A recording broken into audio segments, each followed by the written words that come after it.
Good evening, everyone. It's Sunday night, and I would once again like to thank everybody for the way you handled the first couple of weeks when all the problems that we had, that I'm probably very tired of apologizing for now, were occurring.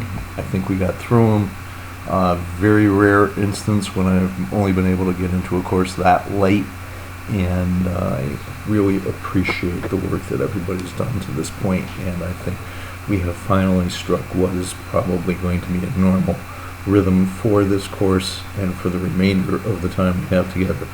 So I, once again, thank you.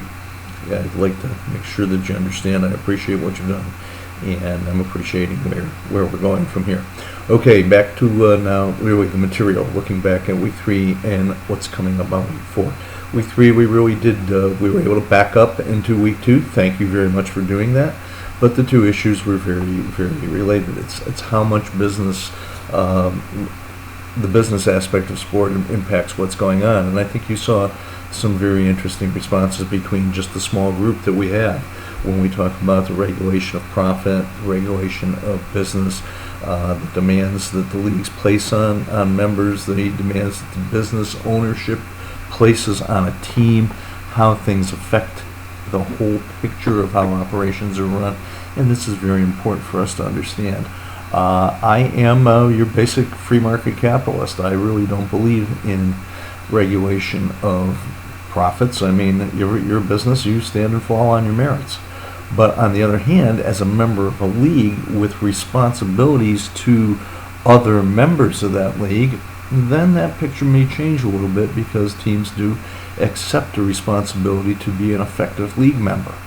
And to a few of you, I was able to give you a link to some articles that were appearing in ESPN about my favorite British soccer team, the Bolton Wanderers, founding member of the Football League.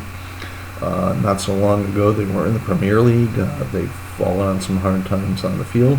Along with it was some hard times off the field in terms of the business, and to where they came just within hours of literally being thrown out of professional football for being in what is known in the UK as administration, and for us in the US that would be Chapter 11 bankruptcy.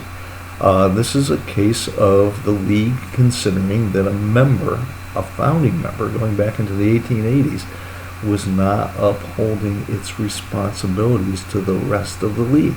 And if you read that article, you saw that at the end of last season, in spring, the team canceled a few games. They couldn't pay the players. They had to take loans from the Players Association.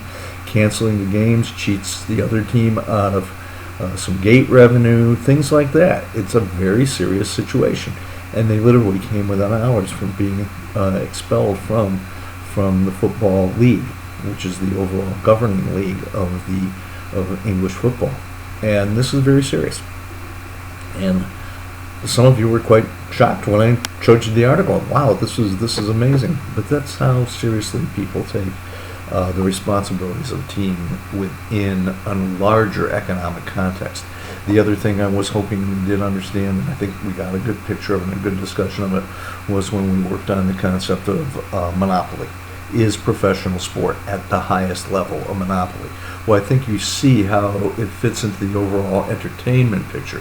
It's maybe a subset of a larger market that we'll call entertainment, but the things are there in place. I mean, is college football an acceptable substitute product for pro football, for example? And pro football in this country pretty much means the NFL. There's no competing league. Is basketball, the same question with college basketball. Baseball, is AAA baseball an acceptable substitute for Major League Baseball? Well, if the answer to all those questions is yes, we see behaviors of the businesses in one way. If the answer to those questions is no, well, then the behavior of the businesses are something else, and they do tend to act like monopolies. Monopolies, recall, is the whole idea of one seller who controls the marketplace. They're the only place you can get that product. It can almost work in reverse. We can be looking at the single buyer power too. I mean, if you're a player, where can you go and sell your top services, your level at the your service is at the top level. Getting a bit tongue-tied there. If you want that top level money, you don't have a chance to go to another competing venture, do you? Yet if you're a top level, say, computer programmer or game developer or something like that, you can go to one company, and if they're not offering what you want, maybe you can go to another and get what you need. Can you do that in professional sports? No, because the top level is all controlled by single entities. So there are some levels of monopoly power and monopoly behavior that happen, and they do affect the economics of the games. And they also affect what we're going to be going into this week, which is a little bit more back to the, as much as I preach about going against this and in the course and not getting there, this goes back into the on-the-field stuff. And we're going to talk about competitive balance and the operations of leagues. Why do we have leagues? Well, we just started to touch on it. We couldn't avoid it when we talked about some of the business aspects. But now, why do we have leagues? How do they work? And the whole idea of competitive balance. Are dynasties good for sports? Are dynasties bad for sports? How do we maintain competitive balance? In the U.S., we tend to use the reverse order draft system. Is that the best way to do it? You'll see some things on promotion and relegation, which is how it's handled, say, in the great worldwide team sport of soccer. Lots of ways we do it. Salary caps, drafts, all sorts of controls. What does this mean to how teams do business, how individual players can do business? How do we as fans respond? Who provides the resources for teams to be balanced competitively? This is all very important. So I think you're going to find the unit very interesting, and I really urge you to make sure you do the reading that's there. You'll notice I did add in, if you've been looking ahead, I've added a section that came from the development course that we've been working on. Now, this course is the new online version. It probably won't be released until March of 2021, or 2020, excuse me. And when that gets there, that'll be the main body. But I did take the section that we developed and put it in Unit 4 of our course so we can try it out. It's marked as new development course material. There may be some slight overlap with things that were already in your course originally. So please forgive me if that's happened. I just wasn't going to take the time to go and erase it. There's one or two articles may be duplicated in this case. The other thing that you're going to find this week is a heads up on an assignment you're going to get next week.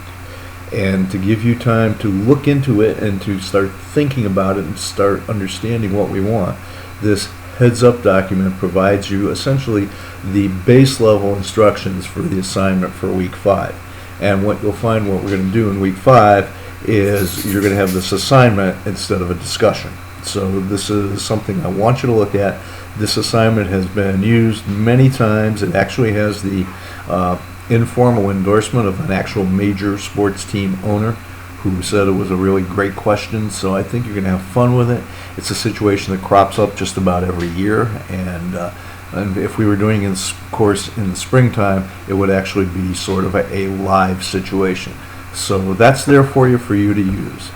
If you have any questions, please contact me. I'd still like to see if we can find a time where we might be able to put together the 4 students and myself, that we can maybe put ourselves together in sort of a teleconference so we can have a live discussion. I think that could be a lot of fun and very productive. So if there are some times that you could do that, I'd ask you to let me know about that too. And we'll see if we can't get that put together and scheduled, because I think there'd be a lot of benefit in that. So once again, thanks for your efforts so far. Looking forward to what we accomplished this week, and if you have any questions or anything, please contact me. Thanks again. Good night.